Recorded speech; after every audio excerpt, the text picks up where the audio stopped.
decide to be good, too good, no good.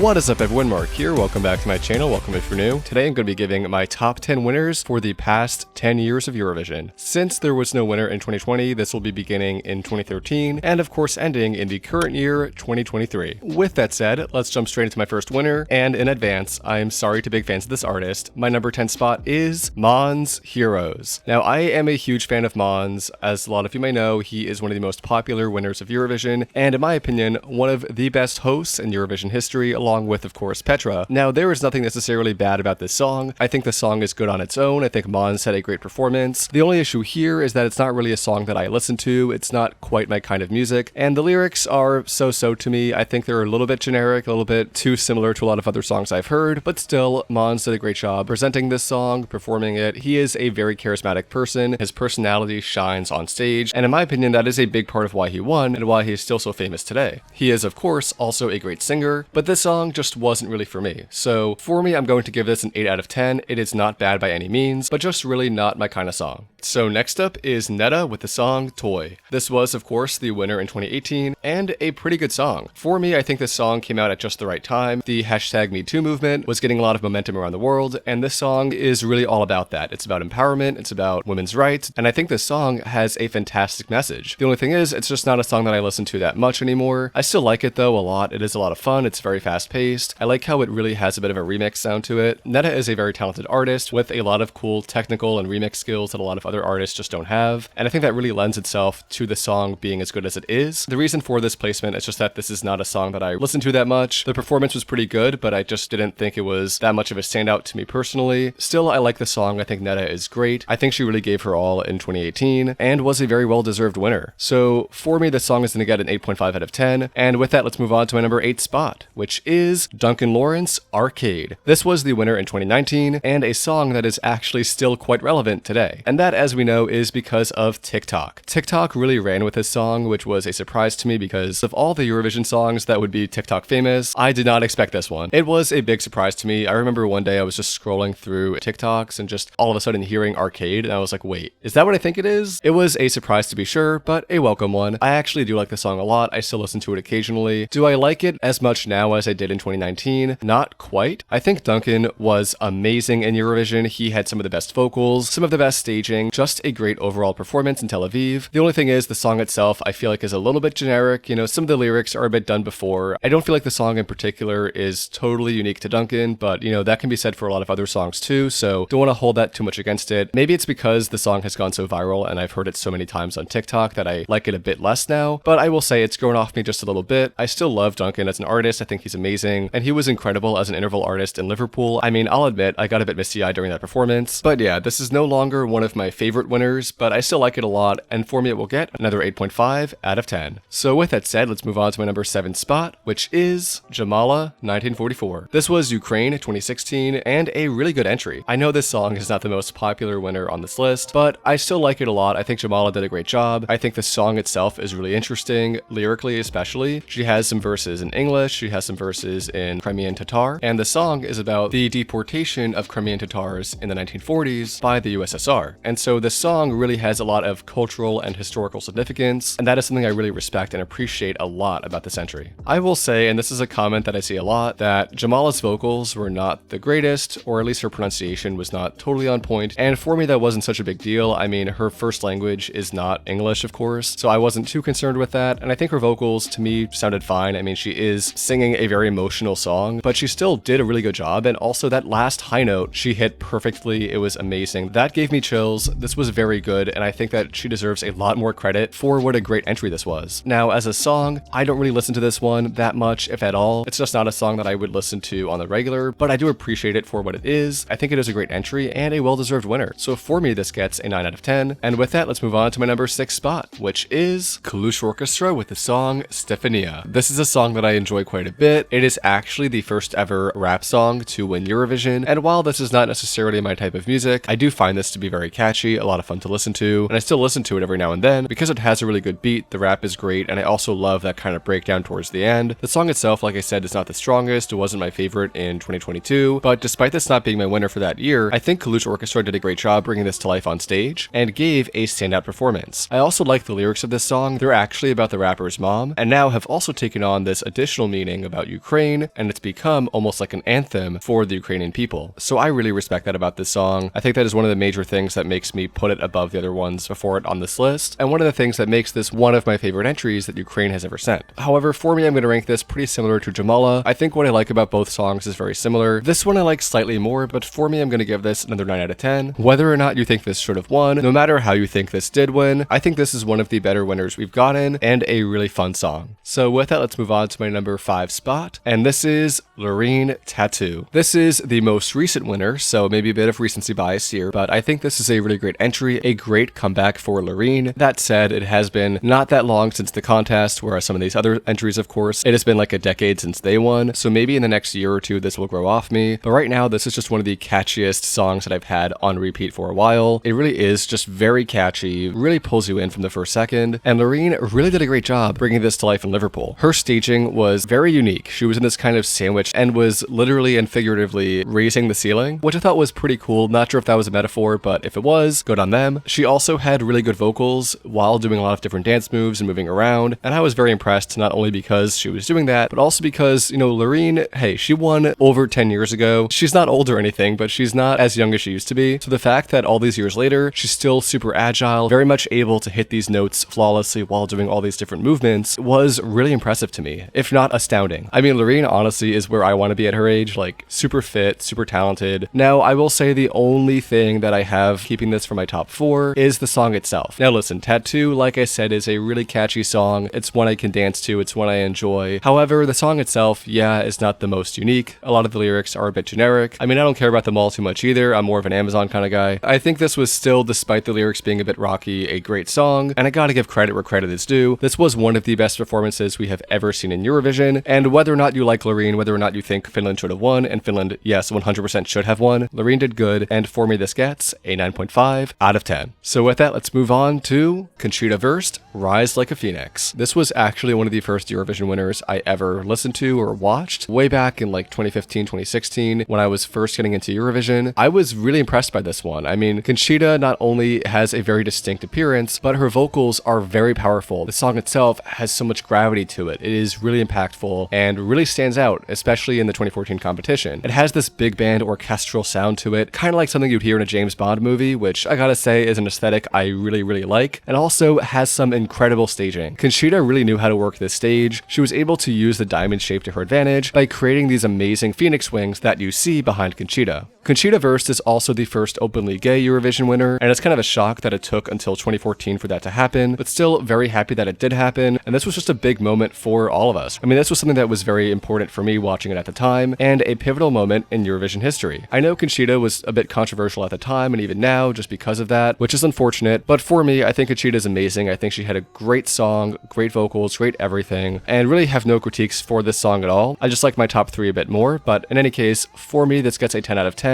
Totally deserved to win that year. I mean, this was really incredible, and there's a reason she is still one of the most iconic and famous Eurovision stars, and one of my personal favorites. So with that said, let us move on to my top 3 winners of the past 10 years, beginning with my number 3 spot, Emmelie de Forest, Only Teardrops. And this was Denmark 2013, and one of the best Danish entries that we've gotten, if not the best in my opinion. This song really had everything. It had great vocals, great staging, the use of instruments, I'm not sure if they were played live, but regardless, added a whole other dimension to this performance. It really is incredible that this was 10 years ago, because hearing the song now, it still sounds so modern, so relevant. After revisiting it for this video, I've had it stuck in my head for a while, and I really do think this is one of the most underrated winners, because I don't see that many people actually talking about this song. I mean, to be fair, this song won in between 2 of the most famous Eurovision Eurovision winners, that being Loreen and Conchita, but still, I think this song deserves a lot more credit than it has been given. It really is fantastic, and as I mentioned, I do like that they actually have instruments on stage. Again, I'm not sure if they're being played live, but regardless, it is really cool to see drums, the flute, everything like that. I also want to give a shout out to Flute Guy. I'm not sure what his real name is, but he looked really cool with the flute. I think it was a good intro to the song, and just another cool facet of it that made it stand out a lot to me. Overall, like I said, this is very underrated in my opinion, a great winner, totally deserved to win that year, and one that still sounds fresh and relevant exactly a decade later. So with that said, let's move on to my number 2 spot, my runner-up for my top 10 winners, and that is Salvador Sobral with the song Amar, Pelos, Dois. This was a bold entry from Portugal. For a lot of years before this, every Eurovision winner had been almost entirely in English, except Jamala, but I will say a lot of her lyrics were in English too. So Portugal sending a song all in Portuguese was a bit of a bold move. And one other thing too is that a lot of the songs that did win were pretty over the top or very much out there and had something that made them super unique or super eye-catching. And for 2017, Portugal was sending a subtle, I guess you could call it a ballad, all in Portuguese. As a song, this did not have Eurovision winner written anywhere on it. I'm not even sure if Portugal expected to win with this, but I'm really glad they sent this entry because it is, for one thing, very beautiful, very authentic to Portugal. There was no guarantee that they would win, but Salvador Sobral gave one of the best performances, one of the most subtle and intricate in all of Eurovision history, and one with the most points an artist has ever gotten with a new system. And if you ask me, deservedly so. This is by far one of my favorite Eurovision winners of all time because it stands out so much for how subtle it is, because it's so different, so intimate, and so personal to Salvador. This is amazing, 10 out of 10 for me. And with that said, let us move on to my number 1 spot, my favorite winner of the past 10 years, and this is Måneskin, Zitte, Buoni. This was Italy's entry in 2021, which I also consider to be one of the best years of Eurovision ever, that introduced me to one of my current favorite bands, Måneskin. If you don't know, I, like many people, have discovered Måneskin through Eurovision and have been a big fan ever since. As a matter of fact, I did discover them initially through the Sanremo festival, which is basically the Italian Eurovision where they choose their representative for ESC. Måneskin was a bit of a surprise win for that one. I really wasn't sure who was going to win it, and it was one of the first rock songs, at least in my recent memory, that has won Sanremo. And to see it go to Eurovision was something that I wasn't too sure about at first, because it was so different from anything that Italy had sent really before that point. And while I was happy that Italy was sending something different, I wasn't sure really if this band was going to do well. I wasn't quite sure what their whole gist was. But then I looked into their discography, I listened to their songs, and really ended up falling in love with this band. I think they are really great. They weren't my winners for 2021, but they gave one of the best performances that I've ever seen on the Eurovision stage, and they really knew what they were doing with this staging. Just look at some of these camera angles, just look at this intro. From the very first second, you were pulled in, not only because of Damiano, who was incredibly charismatic and probably one of the big reasons they won, but also just because of this really cool looking staging, this really innovative first shot, which none of the other entries had anything like. This totally stood out that year for me, and even though it wasn't my winner, it was actually my runner-up, I think they totally did deserve to win, and really are one of the best winners that we've ever gotten in Eurovision history. I mean, they are now almost as big as ABBA, just in terms of how famous they've gotten after Eurovision, and it's no accident. This band is amazing, they are incredibly talented, and I'm so glad they actually got the recognition they deserved, because a lot of artists, they win Eurovision and they don't quite become world famous or anything. Måneskin, on the other hand, has, and that is great to see. So for me, of course, Zitte, Buoni will get a 10 out of 10. Fantastic entry, fantastic band, and my favorite winner of the past 10 years. So with that has been my list, my top 10. Let me know if you agree or disagree with my list down below. Let me know who your favorite winner is of the last 10 years. And with that said, thank you all so much for watching. We are closing in on 2,000 subscribers. Hope we'll get there soon. Really, really appreciate all of your support, all of your likes, all of your comments, everything. I hope you enjoyed this video, and I will see you all next time.